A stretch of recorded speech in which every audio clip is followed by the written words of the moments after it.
We're looking at car jumps, the art of making a car fly through the air. Doing a successful leap is partly down to trial and error, but there is also science involved, although sometimes you wouldn't believe it. So, to demonstrate that science, I'm going to do a few jumps of my own. Nothing too grand, just a typical movie stunt. I've got an old Ford Mondeo, I've got the ramps, and I've got a doctor of mathematics to do the sums for me. It's a bit complex to me. Mark, what are the most important things about the science of car jumps? Well, there are two most important factors: the takeoff speed. The faster you go, the farther you'll travel. Yeah, understand that. And the ramp angle. The higher the ramp angle, up to 45 degrees, the further the car will go.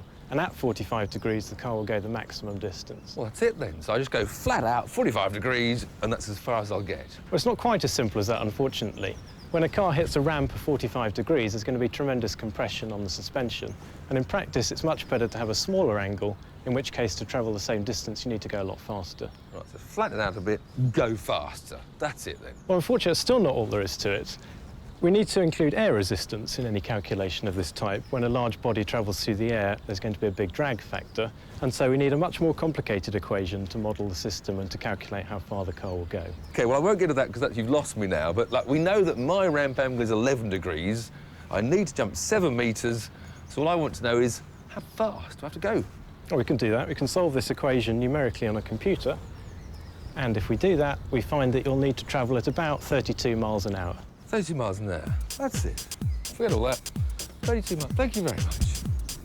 Second gear, 32 miles an hour.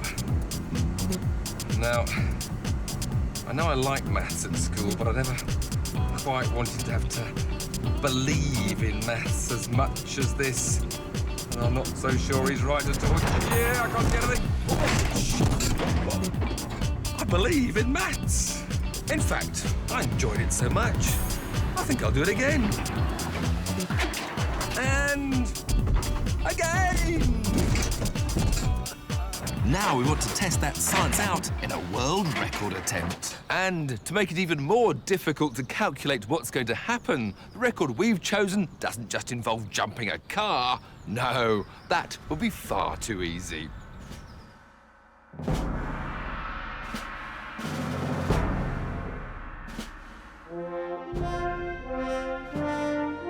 We're going to attempt our jump towing this.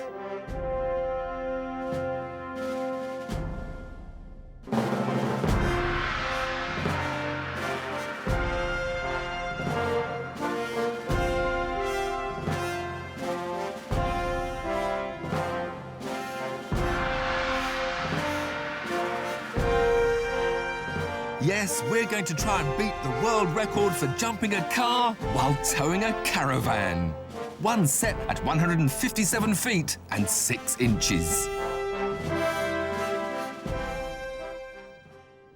Our BMW 530 may still have plenty of grunt, but we've had to make some serious safety modifications. To start with, it's been fitted with a reassuringly thick roll cage and a plate to stop the tow bar spearing the cabin. There's a Macrylon windscreen and a stunt-prepared petrol tank and battery. But what about our 1979 Thompson Glen Caravan? Well, due to strict world record regulations, it has to remain pretty standard. All we've done is fit some new tyres and a stabiliser bar. Now, the main difference between towing a caravan and doing the jump with the car on its own is the increase in wind resistance. This BMW has a drag coefficient of 0.31, but the caravan behind it acts like a parachute, dragging it back and almost doubling that figure to about 0.6. Then there's the danger of the caravan kicking the rear of the car upwards as it leaves the ramp, causing the front to jackknife down and possibly somersault forwards. So the exact landing position is very difficult to predict. Which is why, for the caravan towing record, the landing site is made up of a huge car park of scrapped cars. And to make sure it's soft enough, there are 2 layers of them, sitting on a bed of 200 tyres. To launch the car and caravan, we need a massive ramp, and movie stunt specialists, Bicker's Action, spent 2 days constructing one. Weighing 24 tons, it's 80 feet long, sits at an angle of 11 degrees, and has a takeoff height of 16 feet. But what speed do we need to drive up it at to break the record? Time for an expert opinion from our mathematician. So, Mark, I guess adding a caravan makes things a little bit more complicated. Yes, it makes them a lot more complicated. When the air travels past the car with the caravan behind it, it's going to leave a large turbulent wake. And to quantify that drag, we really need to solve the full equations of fluid motion using a large computer simulation. Which we haven't quite got time for today, so can you give us a rough guide as to what speed we'll need? Yes, we can get a rough guide by solving the previous equation and just estimating the air resistance. And by doing that, I'd say that to be sure of breaking the record, we probably need to be doing about 85 miles an hour. 85 miles an hour. Nobody thought it would have to be that fast. What's more, there's now a strong crosswind to contend with, so the landing pad has been extended. It's now over 100 feet long and 32 feet wide. Plus, it's fortunate we have an experienced driver to help us break the record. No, not me, but stuntman Derek Lee. Hello, Tiff. Derek, hi. You've done all sorts of stuff for Bond films, Mission Impossible, but you've never done anything quite like this before. No, this is a little bit new to me. I've crashed cars, been set on fire. I've done one little ramp to ramp, but nothing on this scale. So how do you feel right now? I've been through this about 1,000 times in my mind, and I always knew that the time had come when I'm standing on the runway ready to go, so push comes to shove, as they say. But our mathematician, although he can't work it out precisely because this caravan is a very unpredictable thing, thinks he can have to do about 85 miles an hour to make the record. I know. I wasn't expecting to have to do that sort of speed, to tell you the truth. I might meet him halfway and do 80 because we did a couple of speed tests yesterday and it was struggling at 85. And I need the precision. That's the most important thing as I go off the ramp. When you hit that ramp, it's going to take speed out of the car as you hit the ramp as well. I'm quietly confident. But then you cover yourself with all sorts of neck braces, knee supports and... Crash helmet, elbows, box to protect the bits. The most essential And what are you going to do when it takes off? Do you shut your eyes or what? I'm going to try and enjoy the ride. But I might shut my eyes. Do you take your hands off the steering Yeah, I'll wheel? take my hands off the shield, just brace up, because once she's airborne, there's nothing I can do, really. So I just brace myself and I try and keep an eye out for that little line we've got on the cars, which is the record. Looks a long way away from here. And it does. So, I'll leave you to get prepared. Thank Good luck. you. Cheers. While Derek psyched himself up, it was time for those ever-crucial last-minute preparations. Ambulances, fire crews, and an official judge from Guinness World Records all moved into their positions.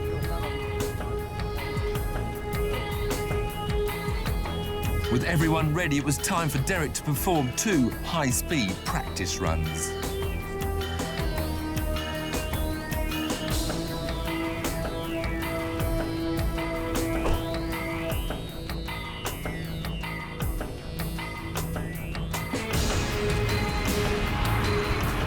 Once in line, there was no going back. Ready to go. Okay, Derek, we're ready down here, so in your own time, action, this is a take.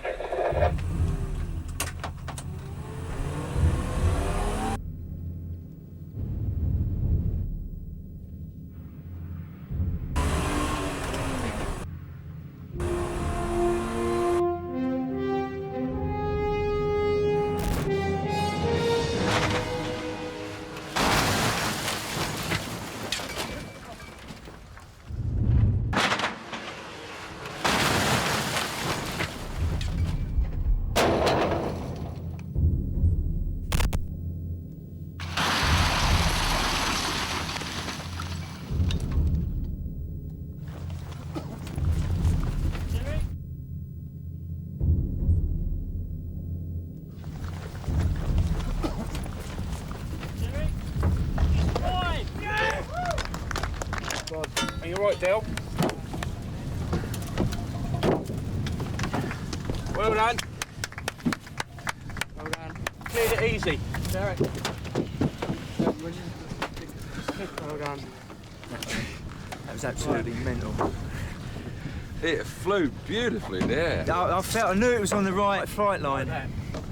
Look, you're a world record holder, boy. You're a world record holder. We've Cheers. beaten the Aussies at rugby, now we've beaten them at car jumping as well.